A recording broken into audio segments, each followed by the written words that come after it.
ഗും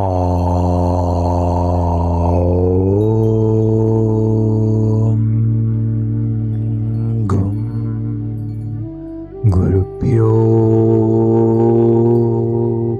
നമഃ. ഏവർക്കും പ്രണാമം. നമുക്ക് ശ്രീ വാൽമീകി രാമായണത്തിലേക്ക് തന്നെ മടങ്ങാം. വായുവേഗ തുല്യമുള്ള രഥങ്ങൾ 10,000, കരുത്തേറിയ ഗജസൈന്യങ്ങൾ 11,000, ഉത്തമങ്ങളായ അശ്വപ്പടകൾ 14,000, കാലാൽ പടകൾ 2,00,000. ഇത്രയും വലിയൊരു പട കാമരൂപികളും കൂടിയായ അരക്കപ്പട ശ്രീരാമചന്ദ്രൻ ഒരാളാൽ ഒരൊറ്റ യാമാർദ്ധം കൊണ്ട് 3.25 നാഴിക കൊണ്ട് അഗ്നിതുല്യ ശരങ്ങളാൽ നശിപ്പിക്കപ്പെട്ടു. ധ്വജങ്ങൾ പൊട്ടിവീണു, കുതിരകൾ ചത്തു, തേരുകൾ പൊടിഞ്ഞു. ബാക്കിയായ രാക്ഷസന്മാർ ലങ്കാപുരിയിലേക്ക് ഓടി രക്ഷപ്പെട്ടു. ചത്തുകിടക്കുന്ന ആനകൾ, കുതിരകൾ, പടയാളികൾ ഇവയെ കൊണ്ട് ക്രുദ്ധനായ കാലരുദ്രന്റെ കളിത്തറ പോലെ യുദ്ധക്കളം കാണപ്പെട്ടു. ദേവന്മാർ, ഗന്ധർവന്മാർ, സിദ്ധന്മാർ, ഋഷീന്ദ്രന്മാർ തുടങ്ങിയവരെയെല്ലാം ശ്രീരാമന്റെ ഈ കൃത്യത്തെ നന്ന് എന്നിങ്ങനെ ഉച്ചത്തിൽ പുകഴ്ത്തി. ധർമ്മസ്വരൂപനായ ശ്രീരാമചന്ദ്രൻ അടുത്തു നിൽക്കുന്ന സുഗ്രീവൻ, വിഭീഷണൻ, ഹനുമാൻ, ജാമ്പവാൻ, മൈന്ദൻ, ധിവിതൻ എന്നിവരോട് മന്ദഹാസത്തോടെ അരുളി ചെയ്തു: ഈ ദിവ്യമായ അസ്ത്രപ്രയോഗ സാമർഥ്യം എനിക്കും ത്രിപുരാന്തകനും മാത്രമേ അറിയുകയുള്ളൂ. ഇങ്ങനെ രാവണന്റെ ശക്തിക്ക് ആധാരമായി കണക്കാക്കാവുന്ന യാതുധാന പടയെ കോദണ്ഡപാണിയായ രഘുപതി അതുല്യമായ വേഗത്തിൽ അവർണ്യമായ കരകൗശലത്താൽ യാമാർദ്ധം കൊണ്ട് നിശേഷം നശിപ്പിച്ചു. മഹേന്ദ്ര തുല്യനായ മഹാപ്രഭു ദാശരഥി ശസ്ത്രമാരി ഇത്രയധികം പൊഴിച്ചിട്ടും അല്പമെങ്കിലും പരവശനായിട്ടില്ലെന്നത് എല്ലാവരെയും അത്ഭുതപ്പെടുത്തുക തന്നെ ചെയ്തു. അതിസന്തോഷമെഴുന്ന വാനരന്മാർ സീതാപതിയെ സ്തുതിക്കുന്നത് വ്യക്തമായി കേട്ടു. ലക്ഷ്മണസഹിതനായ കാകുത്സ്ഥൻ കോദണ്ഡം ഊന്നിക്കൊണ്ട് യുദ്ധകളത്തിൽ കപിവീരമധ്യത്തിൽ ഉജ്ജ്വലകാന്തിയോടെ നിന്നു.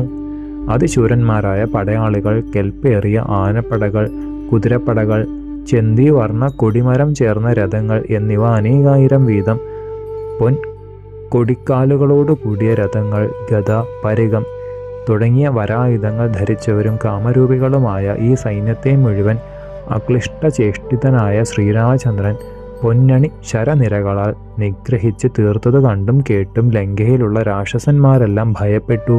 രാക്ഷസ സ്ത്രീകളോടും ഒന്നിച്ച് ആലോചന തുടങ്ങി. വിധവകൾ, പുത്രന്മാർ മരിച്ചവർ, ബന്ധുക്കൾ മരിച്ചവർ, ഇത്തരത്തിലുള്ള ഭവനങ്ങൾ മാത്രമേ ലങ്കയിലുള്ളൂ. ദുഃഖാധിക്യത്താൽ അവരോടൊന്നിച്ച് ചേർന്ന് വിലപിച്ചു. മഹാമുതുക്കിയായ ശൂർപ്പണക, വയറൊട്ടിയ കാരാള രാക്ഷസി സാക്ഷാൽ കാമസുന്ദരനായ ശ്രീരാമനെ എങ്ങനെയാണ് കണ്ടത്? സകല ജീവരാശികൾക്കും ഹിതമേകുന്നവൻ, സത്വഗുണ സമ്പന്നൻ, മനോമോഹന കോമളൻ ദാശരഥി രാമനെ വിരൂപിണിയും ലോകവധ്യേയുമായ ആ ദുഷ്ട കുറച്ചൊന്നുമല്ല കാമിച്ചത്. സകല ദുർഗുണങ്ങളും ഒത്തുചേർന്ന ആ ഘോര രാക്ഷസി സൽഗുണസമ്പന്നനും സുമുഖനുമായ രാമനെ ഭർത്താവാക്കുവാൻ ആഗ്രഹിച്ചു. ദേഹം മുഴുവൻ ചുക്കിച്ചുളിഞ്ഞ് മുടി നരച്ച് യാതൊരു തരത്തിലും യാതൊരു പൊരുത്തവും ഇല്ലാത്ത അവൾ നമ്മുടെയെല്ലാം നിർഭാഗ്യത്താലാണ് രാമനിൽ ആക്രമണത്തിന് മുതിർന്നത്. പരിഹാസാർഹവും സർവലോകനിന്ദ്യവുമായ ആ ദുഷ്കൃത്യം കരനെയും ദൂഷണനെയും തൃശിരസിനെയും അനേകം ഉത്തമ രാക്ഷസന്മാരെയും പരലോകത്തിലേക്ക് അയച്ചു. ആ ഒരൊറ്റ കാരണത്താലാണ് ഈ കൊടും വൈരം ദശാനനൻ നിർമ്മിച്ചത് തന്നെ. രാക്ഷസ രാജ രാവണൻ സ്വയം ഹതനാവുവാൻ വേണ്ടി മാത്രം സീതയെയും കൊണ്ടുപോന്നു.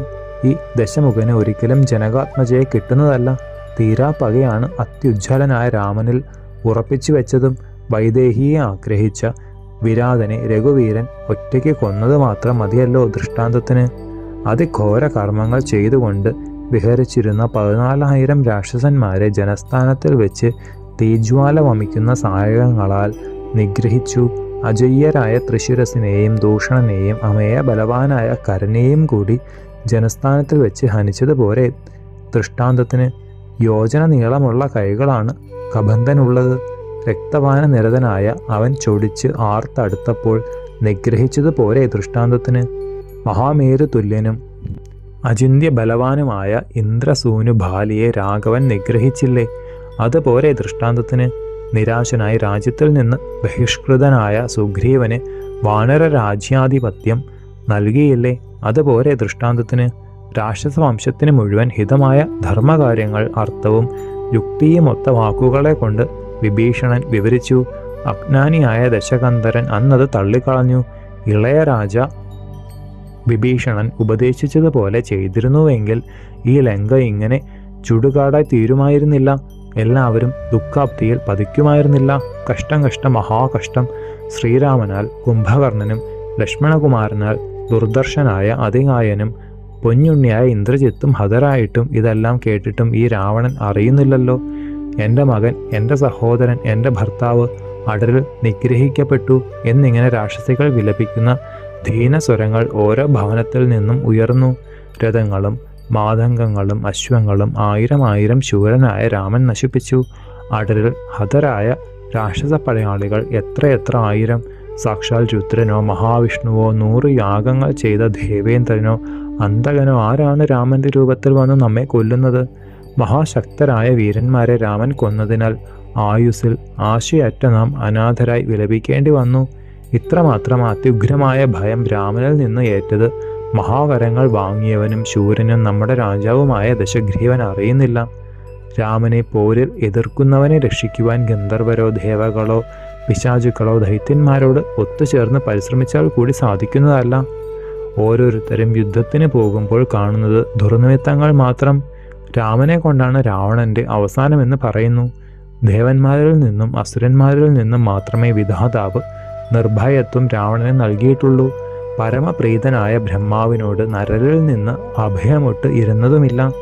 അതുകൊണ്ടാണ് നരന്മാരിൽ നിന്ന് ഇത്രയധികം കഠിന ഭയം രാവണനും രാക്ഷസന്മാർക്കും അനുഭവിക്കേണ്ടി വന്നതും പ്രാണാവസാനം സംഭവിച്ചതും. കരുത്തനായ രാവണൻ വരലബ്ധിയുള്ള അഹങ്കാരത്താൽ ദേവന്മാരെ ദുഃഖിപ്പിച്ചപ്പോൾ അവരെല്ലാവരും വിധാതാവിനെ തപസ്സു ചെയ്ത് പ്രത്യക്ഷമാക്കി. അമരന്മാരുടെ ഹിതത്തിനു വേണ്ടി മഹാത്മാവായ പിതാമഹൻ സന്തോഷത്തോടെ ഇപ്രകാരം പറഞ്ഞു: ഇന്നു മുതൽ ധാനവംശത്തിൽ ജനിച്ചവരെല്ലാം 3 ലോകങ്ങളിലും പേടിയോടുകൂടി മാത്രമേ സഞ്ചരിക്കൂ. ഏതു കാലത്തേക്കും ബാധകവുമാണിത്. വീണ്ടും ദേവന്മാർ ഒന്നിച്ച് ദേവേന്ദ്രനോടുകൂടി കഠിന തപം ചെയ്ത് മുപ്പുരാരി വൃഷധ്വജനെ ശ്രീ പരമേശ്വരനെ സംപ്രീതനാക്കി. സന്തുഷ്ടനായ മഹാദേവൻ അമരന്മാരോട് അരുളി ചെയ്തു: നിങ്ങളുടെ നന്മയ്ക്കും അസുരവംശനാശത്തിനുമായി ഒരുവൾ ഉണ്ടാകും. പണ്ട് അമർത്യന്മാരാൽ അയച്ച ക്ഷുത്ത് ദൈത്യന്മാരെ ബാധിച്ചതുപോലെ രാവണാന്യതരായ നമ്മളെ രക്ഷോ വംശനാശിനിയായ സീത ഭക്ഷിക്കും. നേരും നെറിയുമില്ലാത്ത ദുരാത്മാവ് രാവണൻ ചെയ്ത അനീതി കൊണ്ട് ദുഃഖാഗ്നിയിൽ പതിച്ച് ഘോരനാശം അണയുകയായി. കൽപ്പാന്തകാലത്തിലെ അന്തകനെ പോലെ രാമനാൽ ബാധിതരായ നമ്മളെ ത്രിലോകങ്ങളിലുള്ള ആര് തന്നെ വിചാരിച്ചാലും രക്ഷപ്പെടുത്താൻ സാധിക്കുന്നതല്ല. അതിഭയത്തിൽ മഗ്നരായ നമുക്ക് ഒരാളും ശരണ്യനായി കാണുന്നില്ലല്ലോ. 4 പുറവും കത്തിയെരിയുന്ന അരണ്യമധ്യത്തിലെ പിടിയാനകൾക്ക് എന്താണൊരു ഗതി? മഹാനുഭാവനായ പൗലസ്ത്യൻ വിഭീഷണൻ ചെയ്യേണ്ടതെന്തോ അതാണ് ചെയ്തത്. ഏതൊരാളെ ശരണം പ്രാപിക്കണമോ അവിടെയാണ്, ഏതൊരാളിൽ നിന്നാണ് ഭയം ഉണ്ടാകുന്നത് അവിടെയാണ് അഭയം യാചിച്ചത്. ഉത്തമോത്തമനായ വിഭീഷണനാണ് ഭാഗ്യവാൻ. രാക്ഷസ സ്ത്രീകൾ ഇത്തരം വാക്കുകൾ ഉച്ചത്തിൽ പറഞ്ഞുകൊണ്ട് പരസ്പരം ആലിംഗനം ചെയ്തു. അഴലേറിയ അവർ വാടിയ വദനത്തോടെ ഘോര ശബ്ദത്തിൽ വിലപിച്ചു. ശേഷം ചരിതം നമുക്ക് അടുത്ത ഭാഗത്തിലൂടെ കാണാം. ഗുരുപാദങ്ങളിൽ സാഷ്ടാംഗ പ്രണാമത്തോടെ നമസ്കാരം.